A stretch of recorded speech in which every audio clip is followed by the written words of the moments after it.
Hello and welcome back to Eat Like an Egyptian. So today I'm going to be making your taste buds swoon with another Egyptian classic, and it is tarb. So tarb is basically kofta wrapped in caul fat, and caul fat, if you've never heard of it before, it's the fatty, lacy membrane that encases the internal organs of an animal.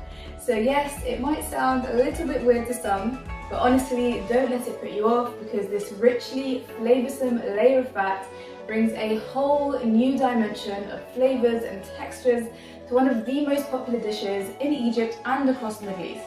So if that sounds good to you, please do like and subscribe, and I hope you enjoy this video.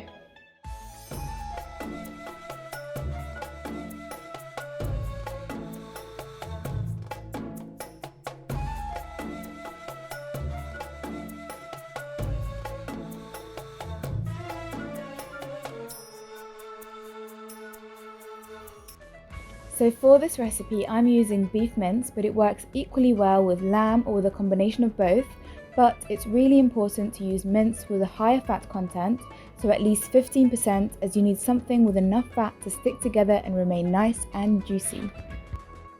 Kofta tastes best with heavy spicing, so I'm adding some traditional warm Middle Eastern spices. So here I've got salt, black pepper, ginger, dried coriander, garlic powder, onion powder, nutmeg, paprika and some ground cardamom. I've also got some baking powder to help the meat become nice and tender, and some breadcrumbs.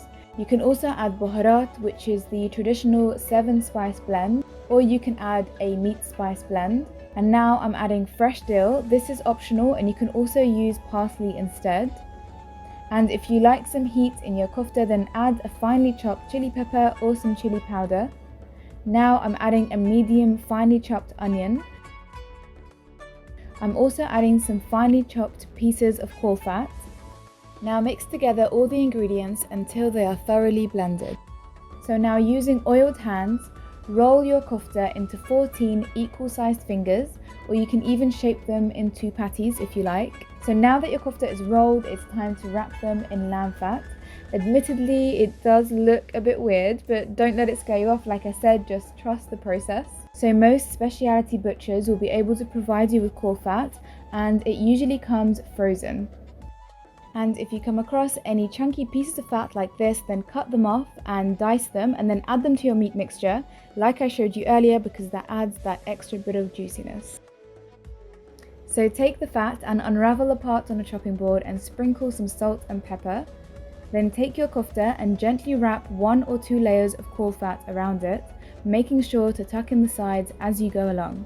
Then cut the caul fat where you need to with a sharp knife, and make sure to cut out sections that are large enough to completely wrap the kofta, with enough to overlap the edges so that the fat sticks to itself and seals in place.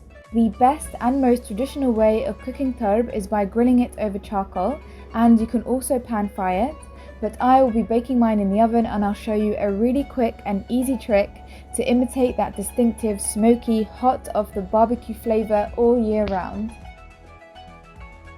Now once you're done wrapping, lay your tarb in an oven-safe dish and bake in a preheated oven at 200 degrees for about 20 to 30 minutes, turning it over halfway to make sure both sides are beautifully browned. And as soon as it's out of the oven, transfer the tarb onto a small plate or tray with a piece of foil shaped into a small cup filled with oil, and place a hot piece of coal inside the foil and cover the plate immediately with more foil and a tea cloth. Then leave it for about 5 minutes until it's taken in the smell and the taste of the barbecue coal. And this really is such an easy way to mimic those barbecue flavors that we all love. And now our ridiculously tasty looking tarb is ready. I'm sure you can just imagine how insane this tastes. The caul fat is really a marvelous part of the animal and works as a great enhancer of the flavors of the kofta. It encases the meat and protects the juices from flowing out while cooking, creating this beautifully crusty exterior and the juiciest kofta you'll ever eat. And it literally goes with everything, so you can have it with rice, pasta, or you can make it into a wrap. And it pairs best with some hummus or tahini on the side. So the next time you're making kofta and you're feeling a little bit adventurous, I really do hope that you try this recipe and take your kofta to the next level. I promise you won't regret it. So thank you so much for watching, and I'll see you on my next video with another Egyptian recipe.